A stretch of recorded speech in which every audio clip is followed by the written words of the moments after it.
क्या आप जानते हैं कि माँ गंगा के पवित्र जल में एक बार भी स्नान करने से न केवल इस जन्म के बल्कि पूर्व जन्मों के पाप भी धुल जाते हैं। लेकिन माँ गंगा का जन्म कैसे हुआ और कैसे वो धरती पर प्रकट हुई?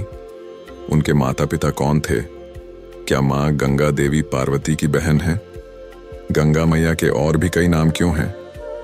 हिंदू धर्म में गंगा नदी को देवी के रूप में क्यों पूजा जाता है? आज हम आपको इस वीडियो में वह रोमांचक कथा सुनाने जा रहे हैं जिसके बारे में भारतीय वेद और पुराणों में विस्तार से बताया गया है, पर आपने शायद ही कभी सुनी होगी, तो अंत तक जरूर देखें। इस कथा की शुरुआत होती है दैत्यों के राजा बलि से, जो विष्णु भक्त प्रहलाद जी के पौत्र थे।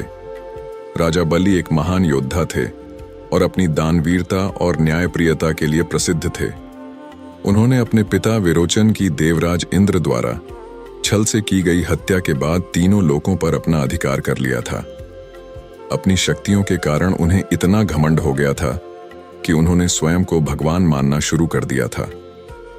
जब असुरों के राजा बलि ने देवताओं को युद्ध में पराजित कर दिया और स्वर्ग पर अपना कब्जा कर लिया, तब सभी देवता बहुत दुखी हो गए। दुखी देवता अपनी माता अदिति के पास पहुंचे और अपनी समस्या बताई। तब अदिति ने अपने पति कश्यप ऋषि के कहने पर एक व्रत किया, जिसके शुभ फल से भगवान विष्णु ने वामन अवतार के रूप में जन्म लिया। उसी समय राजा बलि अपने राज्य की सुख समृद्धि के लिए अश्वमेध यज्ञ करवा रहे थे, जिसमें उन्होंने विशाल ब्राह्मण भोजन का आयोजन किया और दान दिया। तब भगवान विष्णु वामन रूप में राजा बलि के पास पहुंचे। हालांकि राजा बलि को यह आभास हो गया था कि स्वयं भगवान विष्णु उनके पास आए हैं। जब राजा बलि ने ब्राह्मण से दान मांगने के लिए कहा, तब भगवान वामन ने राजा बलि से 3 कदम जमीन दान में मांगी। यह सुनकर राजा बलि खुशी खुशी तैयार हो गए। तब भगवान विष्णु ने अपना विकराल रूप धारण किया। उनका पैर इतना विशाल हो गया कि पूरी पृथ्वी को एक पैर से नाप लिया और दूसरे पैर से पूरे आकाश को। इसके बाद वामन भगवान ने पूछा कि अपना तीसरा पैर कहाँ रखें। तब राजा बलि ने कहा, मेरे पास देने के लिए और कुछ नहीं है, और अपना शीश झुकाकर कहा कि वह अपना तीसरा पैर उसके शरीर पर रख दें। तब वामन भगवान ने ऐसा ही किया और इस प्रकार राजा बलि पाताल लोक में समा गए। अब प्रश्न आता है कि इस कथा का गंगा नदी से क्या संबंध है? दरअसल जब भगवान विष्णु ने अपना दूसरा पैर आकाश की ओर उठाया था, तब ब्रह्मा जी ने उनके पैर धोए थे और उस जल को कमंडल में भर लिया था। जल के तेज से ब्रह्मा जी के कमंडल में मां गंगा का जन्म हुआ था। कुछ समय बाद ब्रह्मा जी ने उन्हें पर्वत राज हिमालय और उनकी पत्नी मैना को पुत्री के रूप में सौंप दिया था। इस तरह गंगा मियां देवी पार्वती की बहन हुई। एक कथा यह भी प्रचलित है कि जब भगवान वामन ने अपना एक पैर आकाश की ओर उठाया था, तब उनकी चोट से आकाश में छेद हो गया था। इसी से 3 धाराएं फूट पड़ी थीं।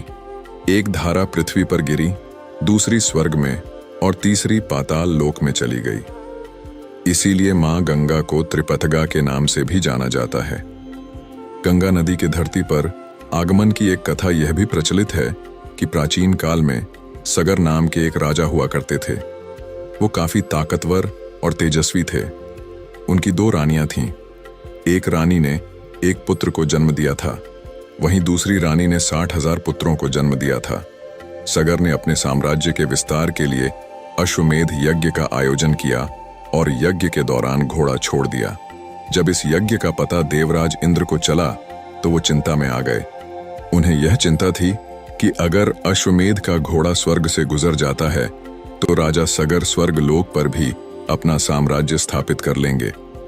पौराणिक काल में अश्वमेध यज्ञ के दौरान छोड़ा गया घोड़ा जिस राज्य से गुजरता था, वह राज्य उस राजा का हो जाता था। इसलिए स्वर्गलोक गंवाने के भय के कारण इंद्र ने अपना वेश बदलकर राजा सगर के घोड़े को चुपचाप कपिल मुनि के आश्रम में बांध दिया। जब सगर को इसकी खबर लगी तो उन्होंने अपने 60,000 पुत्रों को अश्वमेध घोड़े को ढूंढ कर लाने का आदेश दिया। सगर के 60,000 पुत्र जब आश्रम पहुंचे, तब कपिल मुनि ध्यान में लीन थे। जब सभी पुत्रों ने आश्रम पर हमला कर दिया, तब कपिल मुनि का ध्यान भंग हो गया। वे क्रोधित हो गए। क्रोध से उनकी आंखें पूरी तरह लाल हो गईं। जैसे ही कपिल मुनि ने अपनी आंखें खोलीं, और उनमें से तेज अग्नि निकली, जिसमें जलकर सगर के 60,000 पुत्र भस्म हो गए। बहुत समय तक 60,000 पुत्रों की खबर नहीं मिली, तो राजा सगर ने अपने पौत्र अंशुमान को उन्हें ढूंढने के लिए भेजा। अंशुमान उन्हें खोजते खोजते कपिल मुनि के आश्रम के पास पहुंच गया। वहां जो मंजर था उसे देखकर अंशुमान दंग रह गया। उसके सभी चाचा राख में तब्दील हो गए थे। तभी वहां से पक्षीराज गरुड़ उड़ते हुए आए और अंशुमान को बताया कि यह सब कपिल मुनि के कोप से हुआ है। सगर के 60,000 पुत्रों की आत्मा को तभी मुक्ति मिलेगी जब उनका गंगा के पानी से तर्पण होगा। इसके बाद अंशुमान ने राजा सगर के सभी 60,000 पुत्रों के तर्पण के लिए गंगा को धरती पर लाने की ठानी। वह हिमालय की ओर चला गया और तप में लीन हो गया। राजा सगर के जाने के बाद अंशुमान के पुत्र दिलीप ने अपने वंश को आगे बढ़ाया और राजपाट संभाला। दिलीप ने एक पुत्र को जन्म दिया जिसका नाम भागीरथ रखा गया। हालांकि अंशुमान सगर के 60,000 पुत्रों की आत्मा को मुक्ति नहीं दिला सके। भागीरथ के बड़े होने पर राजा दिलीप भी राजपाट छोड़कर गंगा को धरती पर लाने के लिए तपस्या करने हिमालय की ओर चले गए। फिर भागीरथ राजकार्य में लग गए। दिलीप की तपस्या भी सफल नहीं हुई और वह भी अपने पूर्वजों को मुक्ति नहीं दिला पाए। इसके बाद राजा भागीरथ ने प्रण लिया कि वह गंगा को धरती पर लाकर ही रहेंगे। वह हिमालय में पहुंच गए और गंगा को धरती पर लाने के लिए कठोर तपस्या की। उनकी तपस्या से गंगा देवी प्रसन्न हो गईं और उन्होंने धरती पर अवतारित होने की हामी भर दी। हालांकि गंगा का वेग बहुत तेज था। सिर्फ भगवान शिव ही थे जो उसे संभाल सकते थे। इसके बाद राजा भागीरथ ने भगवान शिव को प्रसन्न करने के लिए 1 वर्ष तक अंगूठे पर खड़े होकर तपस्या की।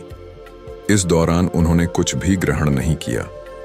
शिव जी भागीरथ से प्रसन्न हुए और गंगा को धरती पर लाने में उनकी मदद करने के लिए राजी हो गए। तब ब्रह्मा जी ने अपने कमंडल से गंगा की धारा छोड़ी और शिव ने अपनी जटाओं में उसे समेट लिया। कुछ दिन बाद शिव ने अपनी एक जटा खोली और फिर गंगा का धरती पर अवतरण हुआ। जिस दिन गंगा की पहली धारा धरती पर आई वह ज्येष्ठ शुक्ल दशमी का दिन था। इसीलिए इस दिन को गंगा दशहरा के रूप में मनाया जाता है। गंगा के धरती पर आने के बाद राजा भागीरथ ने हिमालय से उसका रास्ता बनाया और उसके पानी को मैदानी इलाकों में लेकर आए। फिर अपने पूर्वजों का गंगा नदी के पवित्र जल से तर्पण किया और उन्हें मुक्ति दिलाई। तो दोस्तों, यह थी मां गंगा के जन्म और धरती पर आने की अलग अलग पौराणिक कथाएं। आपने कौन सी कथा सुनी थी हमें कमेंट्स में जरूर बताएं। अगर आपको इस वीडियो में कुछ नया जानने को मिला हो तो लाइक और शेयर जरूर करें। हमारे चैनल को सब्सक्राइब करें और बेल आइकन को दबाएं ताकि आप हमारे आने वाले नए वीडियो मिस न करें। बोलो मां गंगा की जय।